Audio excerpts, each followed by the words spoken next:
Welcome back to the program, everyone. And it is time for our second discussion of the morning. And we often mention that green jobs are very crucial here in Indonesia due to its positive impact on economic, environmental, and social aspects in terms of sustainability. Yes, that's right. Green jobs can be created or found in various locations, ranging from urban environment to remote areas, using the concept of green cooperative. That's right. So maybe you might be wondering, what exactly is green cooperative concept and how does it differ from cooperative in general?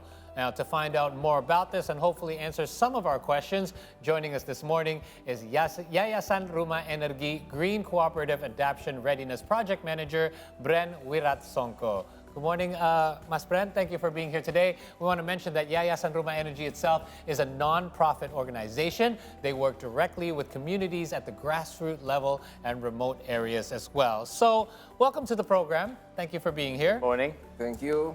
So, tell us, first of all, before we talk about Yayasan Rumah Energi, what are your thoughts about the development of green jobs so far here in Indonesia? Well, if you say about green jobs and related to what we are doing in Yayasan Rumah Energi is connected because we are a CSO that provide technology transfers into the community and also with the access to renewable energy or climate smart agriculture or prevent climate-induced disasters. We are creating more job opportunities in the local area, in the remote or rural areas. So I think that this morning we can share with you guys about what exactly the green jobs and how it can be related to green cooperative and also other innovations in outside. Right. So you mentioned about green cooperative. So can you explain to us more what is actually green cooperative and how does it work? Okay. To be honest, there are no clear definition of green cooperative. But we can say that the green cooperative is a local cooperative or the existing cooperative, a member-based financial entities that have adapted and integrated the environment, social, and governance principles in their daily operation, and also their decision making, also in member business. That's why green cooperative are committed not to finance business activities that would harm the environment, and also they are focused in development of their business or green business or member green business in order to reduce carbon emission and also preserving natural resources and also creating renewable energy sources, of course, by applying appropriate technology and also the best practices on that. Okay, so earlier before our discussion, you mentioned that Yayasan Rumah Energi covers 12 different provinces, and this is spread out across Indonesia. So what is your objective in developing green cooperative in some of the more remote areas of Indonesia? Yeah, if we look back for the cooperative itself, the cooperative is not only a financial entity, it's also a social and also the educational entity.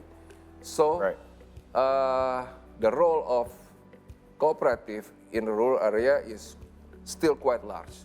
They are managing saving and loans in local areas and also managing agriculture and trade sectors, providing jobs related to economic, and also they are maintain the local wisdom as a social responsibility, and also they have to educate their communities, especially for their members. So we think that Cooperative is a good institution that can be act like agent of change in the climate sector, in the climate financing, and also in the green energy transition. Okay. Right. And according to you, what is currently the state of energy transition in remote areas? And if they are, and what are the barriers of energy transition? Because you mentioned in the website Rumah Energi, it's renewable energy is one of the 4 programs that you guys do alongside food security program, social entrepreneurship, and also water conservation. Okay, that's interesting. Well, if we say about energy transition in remote areas, we can say that the progress is slow.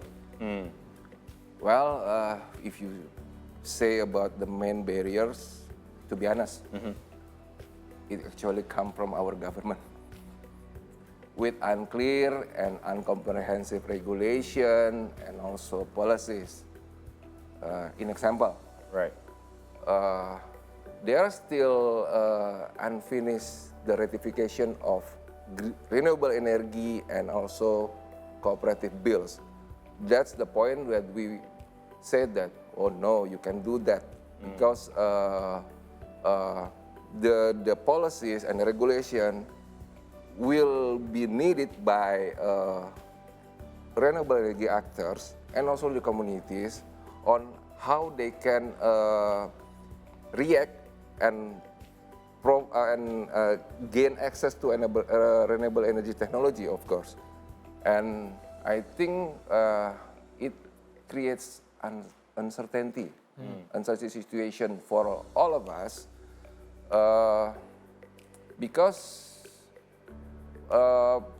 there's no exact rule what kind of our government can do and also the private sector can do, cooperatives can do, or small medium enterprises can do related to energy transition.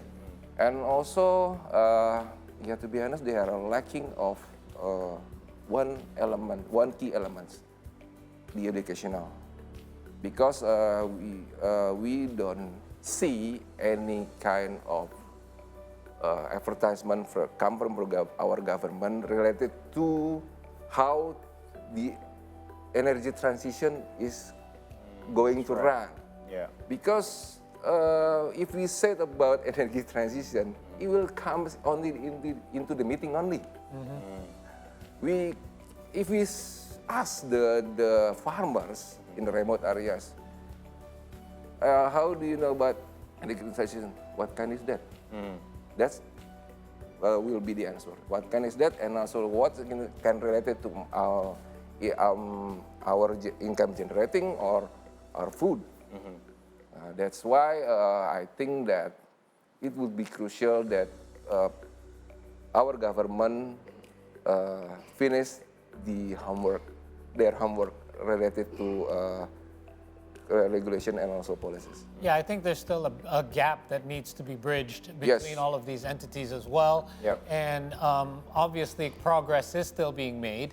And obviously, we also know that job creation is a big part of this transition and that change as well. So in regards to that, continuing on about remote areas, what green jobs, like give us some of the examples of some of the green jobs that are currently open or available under the concept of green cooperative.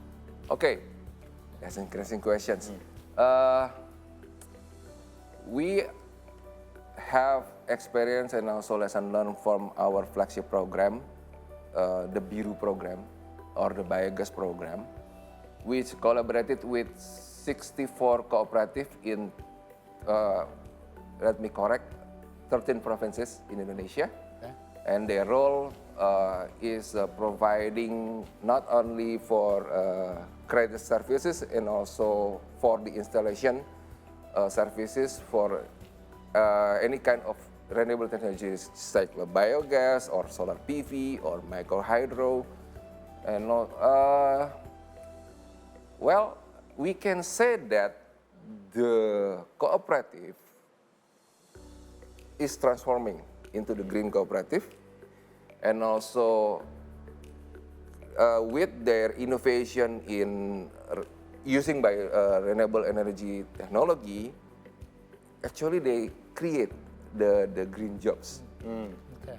Yeah, related to a rise of experts or maybe some kind of constructing partner institution that will be provide the installment of biogas, solar PV, micro hydro. It's all related, isn't it? It's all part of the it's all related, and also we can say about in the internal of cooperative itself, there will be create green jobs through green business management. There will there will be additional resource persons, right? Or human resources. And also we can look at in the